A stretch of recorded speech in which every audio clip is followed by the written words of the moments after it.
Тағы бір штрафтарыңыз құтты болсын. Енді баланың көзінше темекі шегіп, арақ ішкен ата-аналарға штраф салайын деп жатыр. Тіпті жағдай ушықса түрмеге де қамалады екен. Бірақ ақпарат қаншалықты рас? Тексеріп көрдік. Қазақстан Республикасының Ішкі істер министрлігі әкімшілік полиция комитетінің мәліметінше бұл ақпарат шындыққа сәйкес келмейді және қате түсіндірілген.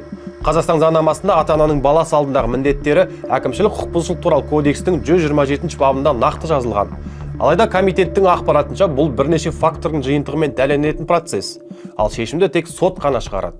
Яғни ақпарат жалған. Сондай-ақ комитеттің жазуынша, егер ата-ана ішкілікке салынып кәмелетке толмаған баласының алдындағы міндеттерін орындаудан бас тартса, немесе орындамаған жағдайда, Қазақстан Республикасының әкімшілік құқық бұзушылық туралы кодексінің 127 бабы бірінші тармағы бойынша 10 айлық есептік көрсеткіш айыппұл салынады.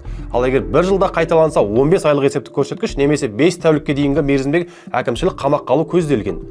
Заң бойынша ата-анасы баланы тәрбиелеуге, оны күтіп бағуды жүзеге асыруға, материалдық жағынан қолдап, оның әл-ауқаты мен қамқорлық жасауға, тұрғын үймен қамтамасыз етуге міндетті. Қазақстан Республикасының баланың құқықтары туралы заңның 37 бабы бірінші тармағы бойынша баланың алкогольді өнімдер мен темекі бұйымдарының зиянды екенін насихаттау ата-ананың басты міндеттерінің бірі.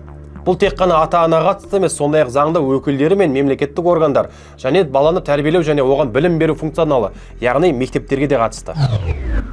Дегенмен заңда баланың көзінше темекі шегуіне, ішімдік ішу туралы тікелей айтылмайды. Тек салауатты өмір салтын ұстанумен қатар олардың зиян екенін насихаттау міндетті екен жазылған. Сондықтан да Ішкі істер министрлігі әкімшілік полиция комитеті бұны тек факторлардың жиынтығымен ғана жауапкершілік қарастырылатын жазып отыр. Ал сіздің ойыңызша баланың көзінше ішімдік ішіп темекі тартқан адамдар жазалау керек пе?